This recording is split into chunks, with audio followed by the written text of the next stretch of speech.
Welcome to the chapter on neuroscience and behavior. This is chapter 2 in your textbook.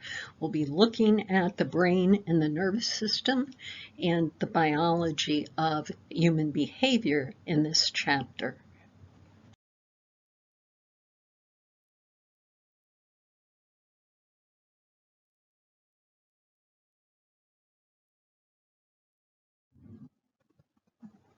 We've come a long way in the understanding of the human mind and brain since 1800. So in 1800, Franz Gall developed what he called phrenology. So he studied bumps on the skull, and he thought that bumps on the skull represented specific mental abilities. So his theory, though it was incorrect, proposed that different mental abilities were modular, that they were located in specific areas, and that we know to be true today. The basic unit of the nervous system is the neuron. So the body's information system is built from billions of interconnected cells that we call neurons. Okay? No neuron looks exactly alike. They're not alike in size or shape. At the cell level, what you're looking at on the slide, we would call that a neuron. And at an organ level, where we have clusters of neurons, we would call those clusters a nerve. So they have the same basic parts, just like people, but no one looks exactly alike. No one neuron looks like the other, except for its basic parts.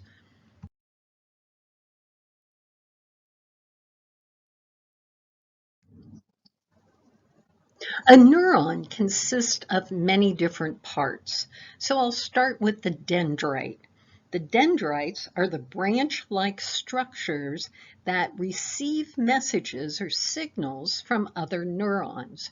So your textbook says the dendrites listen, okay, receiving messages from other neurons or sense receptors.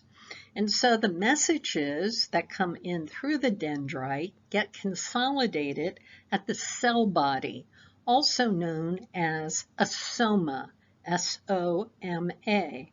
So the cell body accepts incoming information from dendrites. It collects and combines that information and then sends a nerve impulse, an electrical event, to the next part called the axon. So the axon carries information away from the cell body onto other neurons, muscles, or glands. So your textbook says the axon talks. Okay, now you see sausage-like structures covering the axon. This is called the myelin sheath, and it's a fatty substance that helps speed up transmission of signals. Okay. People who have a deterioration in the myelin sheath develop the disease called MS. So if you know anyone with multiple sclerosis or MS, they oftentimes move more slowly because their myelin sheath is disintegrating. So it's easy to remember myelin sheath connected with MS, the same two first initials, MS. Kids, when they're born, don't have their neurons totally myelinated. Part of the reason infants have a hard time moving. They can't walk, and when they start to walk, they're quite awkward and they stumble. And as they grow and develop, their axons become more and more myelinated. Okay, so the signals that pass down the axon go to the terminal branches, the axon terminals, sometimes called the terminal buttons. And these link up with dendrites from other neurons. So this is how we know when to wake up, when to put on warm clothes, how to move our legs, etc. This neuron is an essential building block of our nervous system.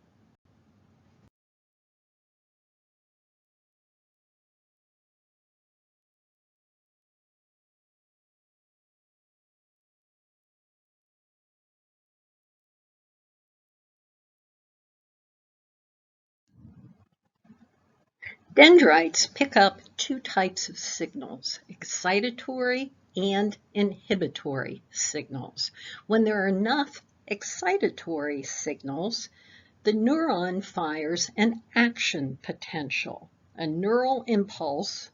It's an electrical charge. It travels down the axon and is generated by the movement of positively charged atoms that move in and out of channels in the axon's memory. So neural impulses travel anywhere from 2 to 180 miles per hour. So they're quite fast. And there are as many as 500 firings a minute. The action potential is an all or nothing response. Now, a strong stimulus, let's say a real strong hit on your back, can trigger more neurons to fire and to fire more often, but it does not affect the action potential strength or speed. So we could distinguish between a strong hit on the back and a slight tap on the back from the number of neurons that fire and how often they fire. Okay, the action potential strength and speed stays the same no matter if the stimulus is strong or weak.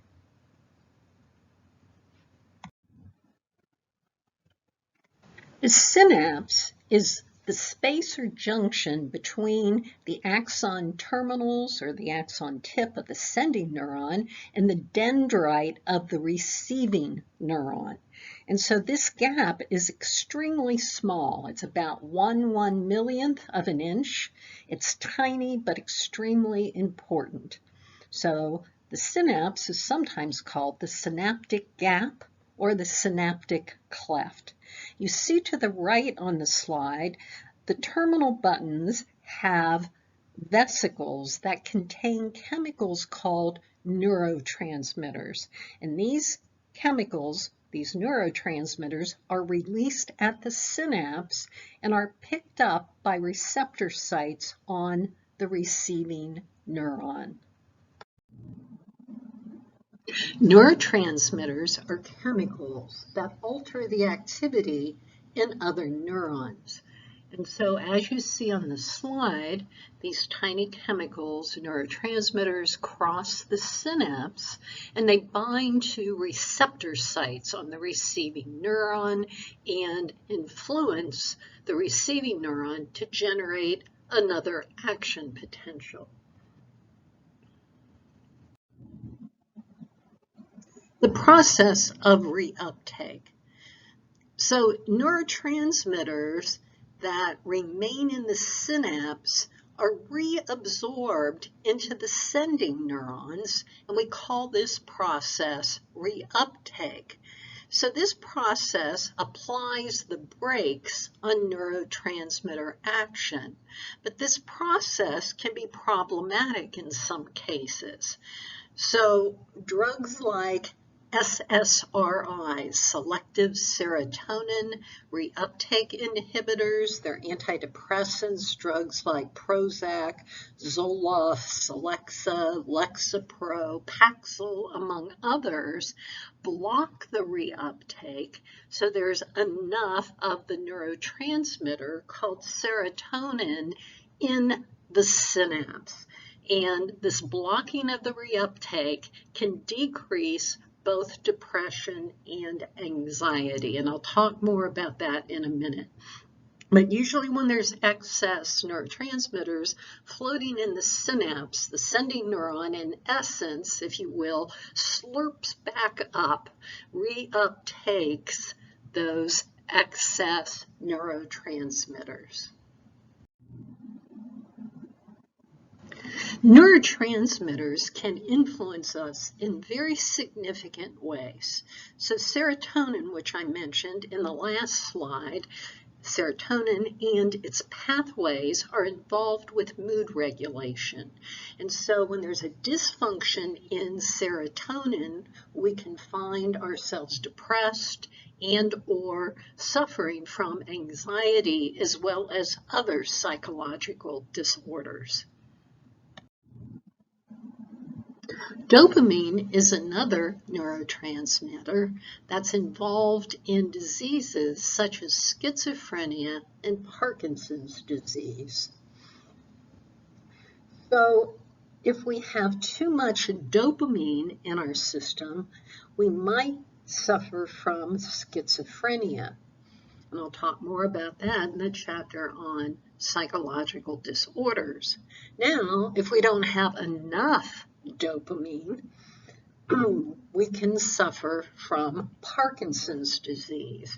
So people know more about Parkinson's disease since some famous people have stepped forward like Michael J. Fox and Muhammad Ali.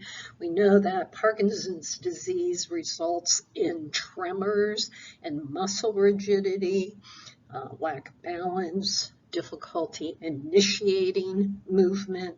A friend of mine's husband suffered from Parkinson's, and she came home from work one day and found him stuck to a doorknob. And so all she needed to do was move his hand and lift up his leg, and he could initiate movement. But he had been stuck there for many hours during the day. So the body ceases to produce dopamine, and oftentimes the first line of intervention is to give someone a substance called L-DOPA. And L-DOPA is a synthetic dopamine.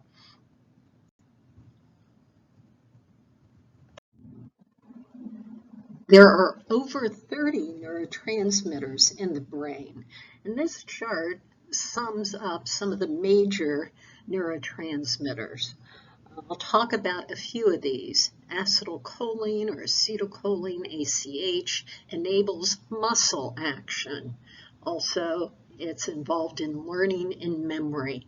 And so when there's a dysfunction in ACH, we sometimes see this associated with Alzheimer's.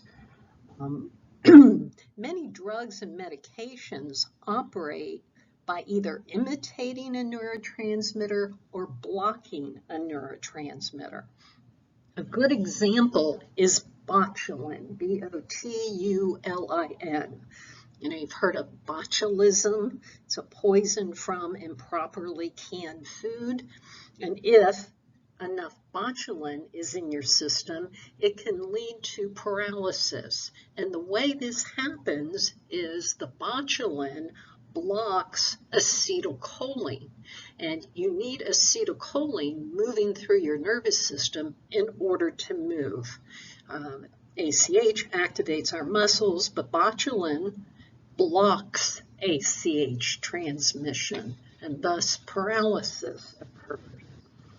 People get Botox injections, right, to appear younger. What it does is paralyze muscles so that you don't see wrinkles. Okay, there's a substance called curare, C-U-R-A-R-E. It's used in some South American Indian tribes. They would put curare on the tips of their spears and arrows, and it would paralyze the victim. It would block, again, ACH, so the animal or the person could not move. Now, the venom of the black widow spider causes a flood of ACH. And so a person can have violent muscle contractions, convulsions, and possible death if this occurs, if they're bit by a black widow spider. Sarin gas, S-A-R-I-N, used in chemical warfare, causes, again, a flood of acetylcholine. And so people have terrible muscle contractions. They move in wild ways. They convulse. And again, they can possibly die. So this is all due to too much or too little acetylcholine. Neurotransmitters bind to the receptors of the receiving neuron in a lock and key mechanism. So only serotonin molecules can be received at the receptor site for serotonin. Okay, so it's like a key. It'll only fit into a particular lock.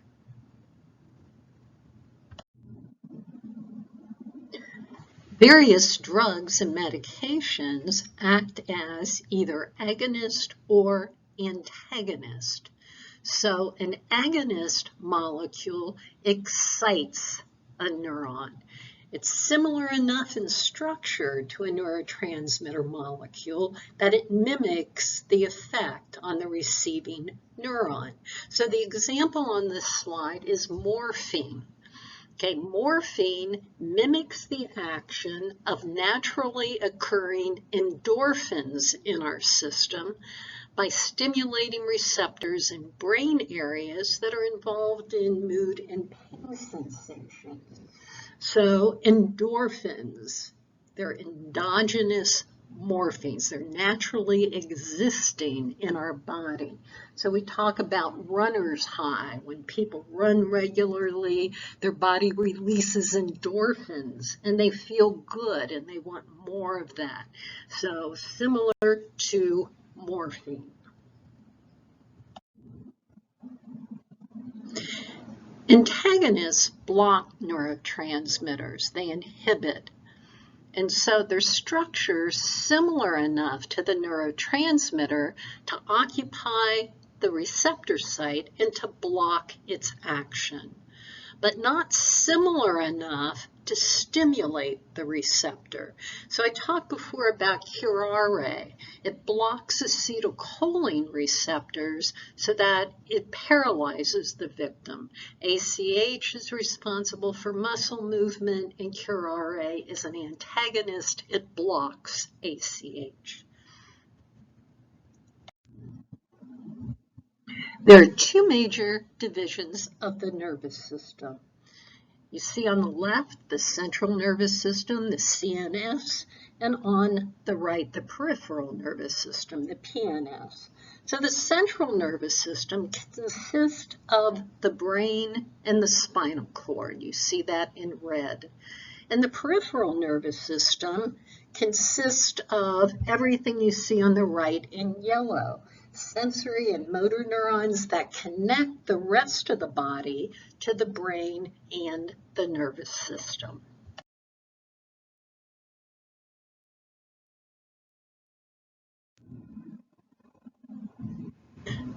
So the two main divisions of the nervous system, as you know, are the central and the peripheral nervous system. The peripheral nervous system consists of nerves carrying information to and from the central nervous system.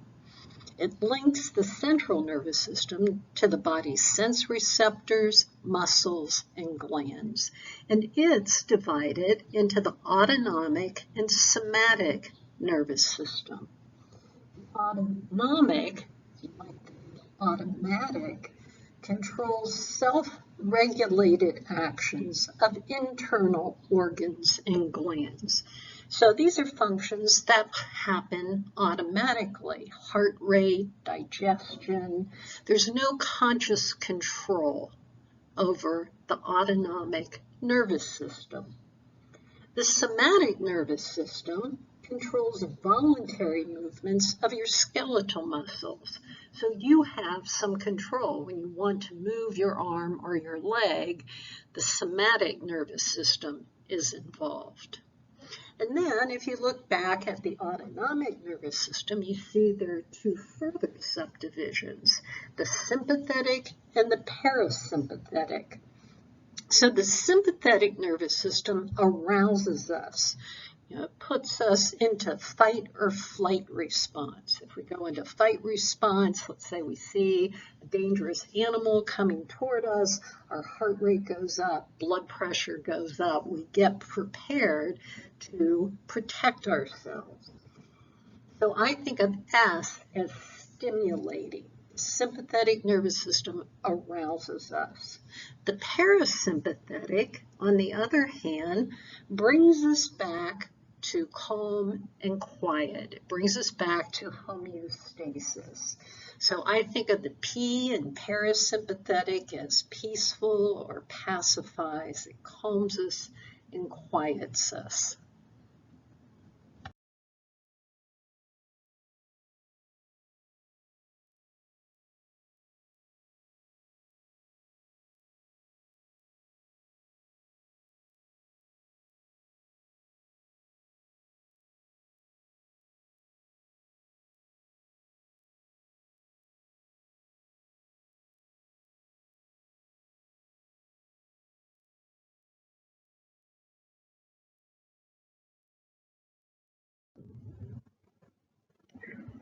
Reflexes.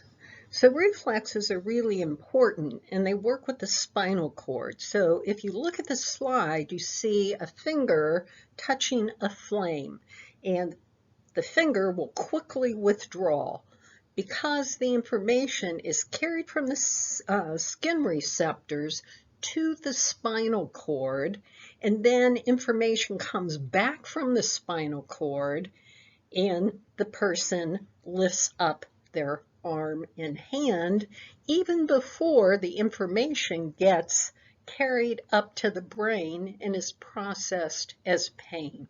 So reflexes are quick and they happen via the spinal cord. We don't need the brain to pull away from something that is painful. The endocrine system is our body's slow chemical communication system. So communication in the endocrine system is carried out by hormones, and hormones are secreted by various glands. And so you see the glands on this slide, and you'll see them on the next few slides. I just want you to be aware of the fact that we have these two chemical systems that help in carrying information through the body. So neurotransmitters and then hormones via the endocrine system. You don't need to memorize all the glands. I left the slides in here, so if you want to look through those for your own knowledge, feel free to do so. And I'll pick up with the brain in a few slides.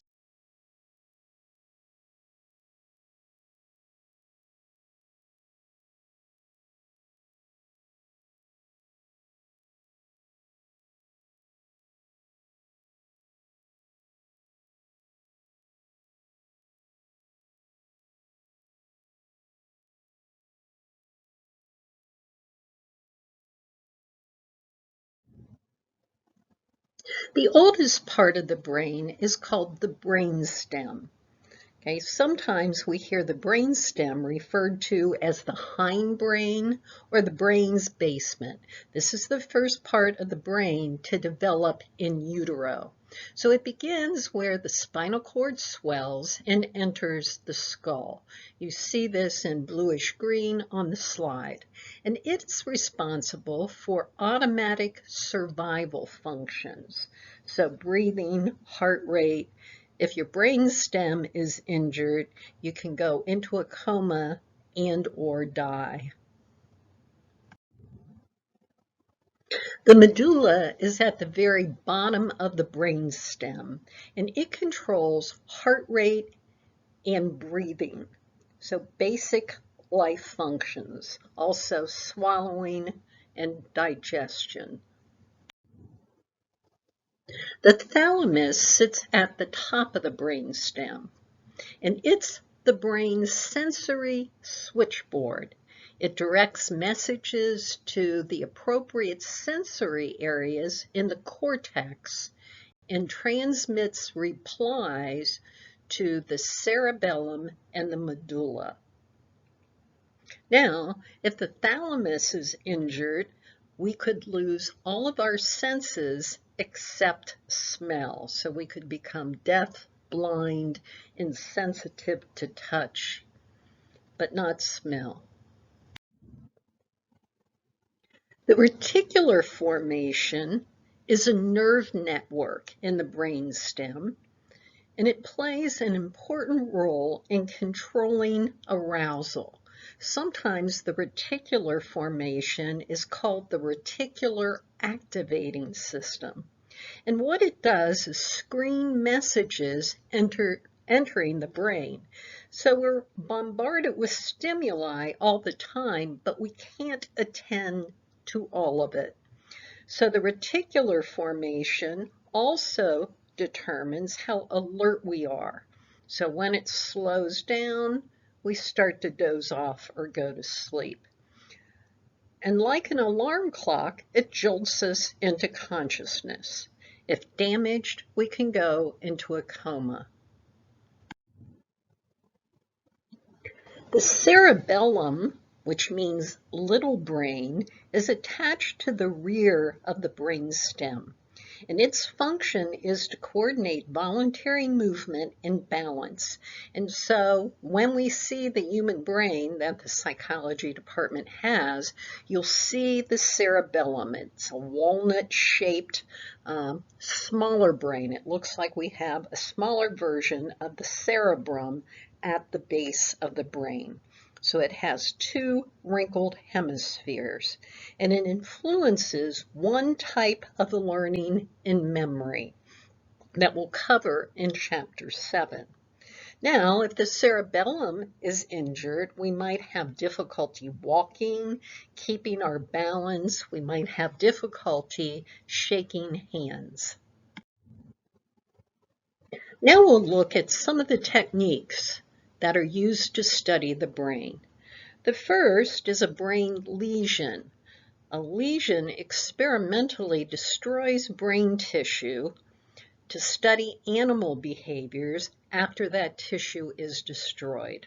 So you can see a picture in the slide. Clinical observations have shed a light on a number of various brain disorders. Alterations in brain morphology or structure due to neurological and psychiatric diseases are now being cataloged. So what you see in the picture is essentially a library of brain samples that show researchers various types of disease processes in the brain. An EEG, or electroencephalogram, is an amplified recording of the electrical waves that sweep across the brain's surface. And it's measured by electrodes that are placed on the scalp. A PET scan, positron emission tomography scan, is a visual display of brain activity. It detects a radioactive form of glucose while the brain is given a task to perform. So it shows each brain area's consumption of chemical fuel, the sugar glucose. So the scan shows the area of the brain consuming the chemical fuel or sugar. MRI scans, or magnetic resonance imaging scans, use magnetic fields and radio waves to produce computer-generated images that distinguish among different types of brain tissue. So if you look at the top right picture, you'll see a ventricular enlargement at the end of the arrow. On the left, you see a normal ventricle. Oftentimes, in people suffering from schizophrenia, we see larger ventricles or open spaces in the brain. In the bottom, we're looking at actually a functional MRI. fMRIs reveal functioning as well as structure. So we see some cards on the bottom left. This shows a person who's lying. They've been told to lie. And then we see on the right areas of the brain that light up when the participant lies. Now we're moving on to more structures in the brain. We'll look now at the limbic system. So the limbic system, as you see on the slide, is a donut-shaped system of neural structures at the border of the brain stem and the cerebrum. And it's associated with emotions like fear, aggression, drives for food, and sex. It includes the hippocampus, the amygdala, and the hypothalamus. So you see the pituitary gland there, and that shows you where it's located, but it is part of the endocrine system, not part of the limbic system.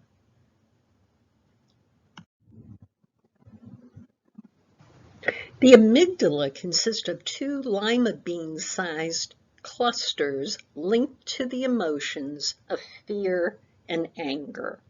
If you stimulate the amygdala in a cat, the cat will hiss, arch its back, its pupils dilate, it gets ready to attack even if there's no dangerous stimuli in the room. Arousal of the amygdala gets us ready to protect ourselves.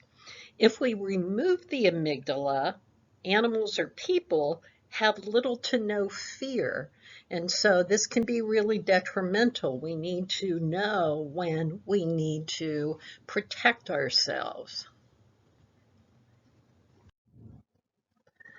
The hypothalamus is considered to be the most influential of all brain structures. Hypo means below, so the hypothalamus lies below the thalamus. It directs several different maintenance activities like eating, drinking, body temperature, and control of emotions. It also helps govern the endocrine system by way of the pituitary gland. So the hypothalamus is the master control center for emotions. It connects with many areas of the cortex and the subcortex. It also houses our biological clock, the mechanism responsible for the timing of sleep and waking, our circadian rhythms, as well as the daily fluctuations in more than 100 different body functions. Now, back in 1969, a researcher named Jose Delgado conducted some unusual research on the hypothalamus of a bull. And this was a bull that was bred for bullfighting in Spain. So Jose Delgado stood in a ring as the bull charged him and then pressed a remote control box that stimulated an area in the hypothalamus. And when he pressed the remote control, the bull stopped abruptly in its tracks. Lucky the batteries worked. So the hypothalamus is related to aggression in animals. It can be turned on and off by stimulating the hypothalamus. Two researchers, Olds and Milner from McGill University, back in the 1950s, implanted an electrode in the brain of a rat, thinking they implanted it in the reticular formation. But by mistake, they had put it in the hypothalamus. And what they found was that the rat kept returning to the location where it had been stimulated, as if the rat was seeking more stimulation. So by mistake, they stumbled on the reward center of the brain. We don't know if the rat is experiencing pleasure, so we talk about reward centers instead of pleasure centers. So how rewarding are these reward centers? enough that the rats self-stimulated these brain regions more than 1,000 times an hour. Okay, they were almost in a frenzy. We know that dolphins and monkeys have reward centers in an area of the brain called the nucleus accumbens. It sits in front of the hypothalamus. So what about humans? Do we have centers for pleasure?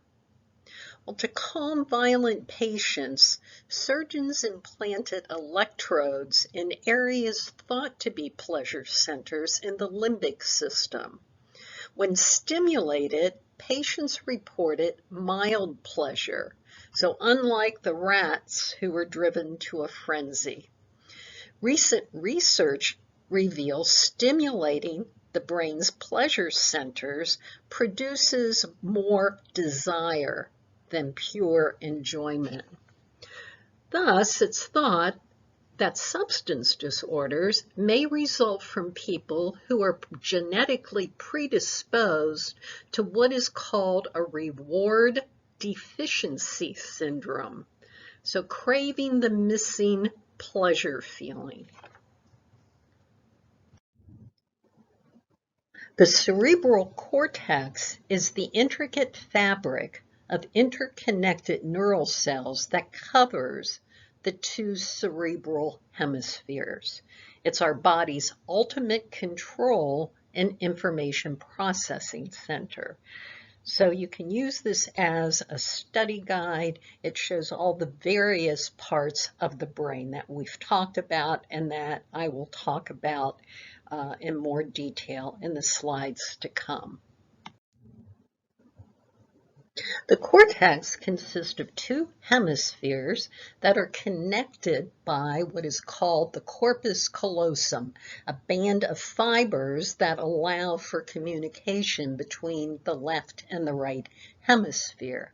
We know that the left side of the cortex controls the right side of the body, and the right side controls the left side of the body. Lateralization is the process whereby both sides are working simultaneously. So even though both sides of the brain are working together at all times, one side of the brain tends to be superior in function to the other side of the brain. So, for example, the left brain tends to be superior at speaking, writing, understanding language, math, judging time and rhythm, ordering complex movements in speech. The right brain superior functions are perceptual skills, detecting and expressing emotion, visualization, spatial skills, pattern recognition, and holistic processing. So when we're in class, we'll do a demonstration of lateralization. Each hemisphere of the brain is divided into 4 lobes, and these lobes are separated by fissures. And you'll see this when I show you the human brain in the psychology lab. Fissures are indentations. So these lobes are the frontal lobe, which is in front, easy to remember by our forehead. To the rear of the frontal lobe is the parietal lobe, and in the very back of the head is the occipital lobe, and on either side of our ear is the temporal lobe.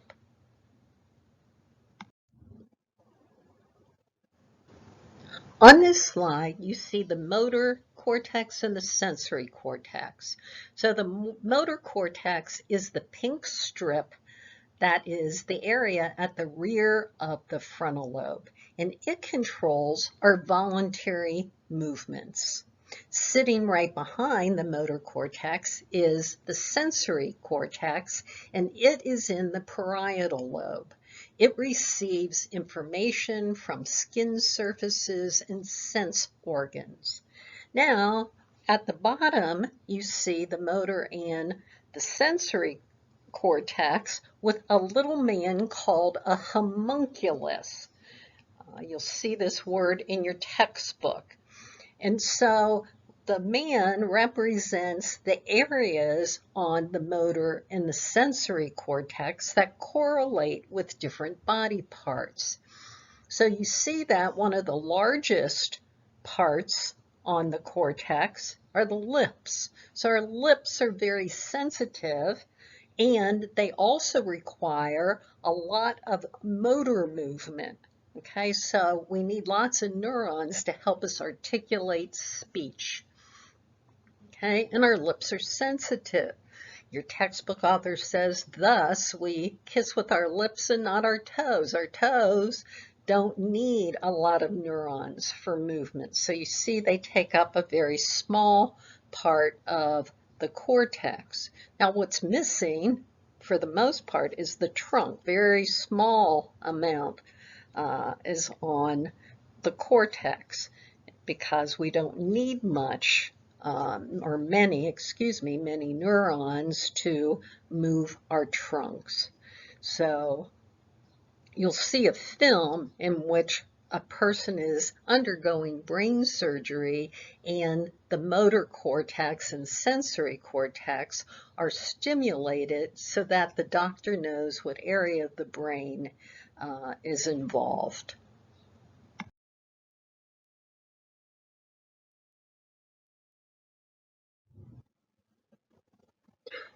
The functional MRI scan, or fMRI, shows the visual cortex is active as the subject looks at faces. So the visual cortex is in the occipital lobe at the back of the brain.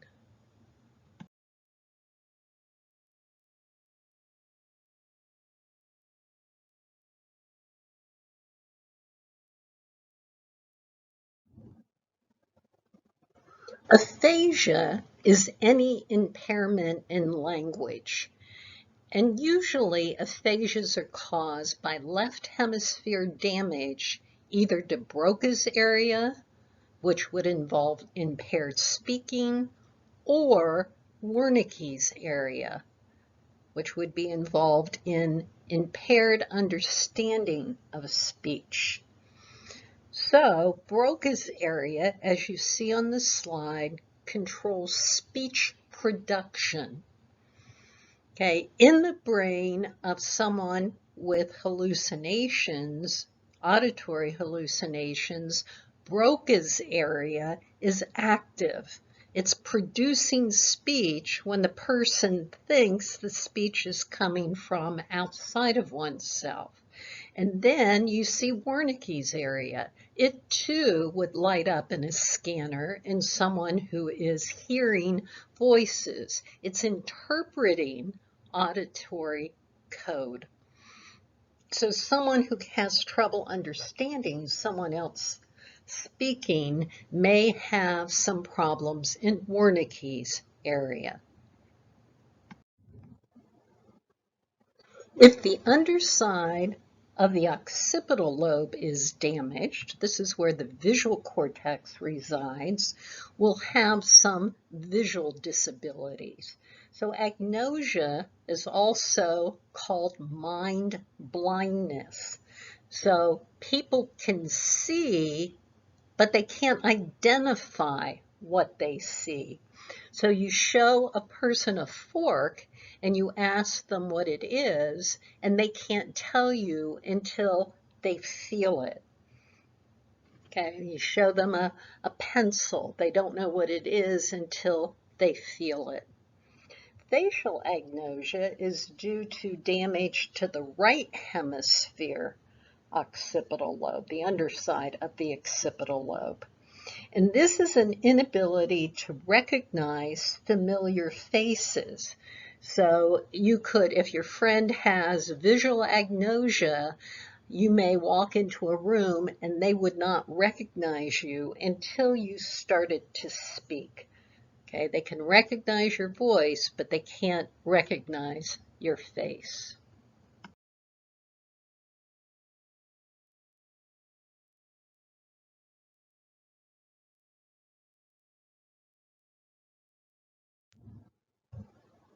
Splitting the brain is a procedure in which the two hemispheres of the brain are isolated by cutting the connecting fibers, those of the corpus callosum, between the two hemispheres.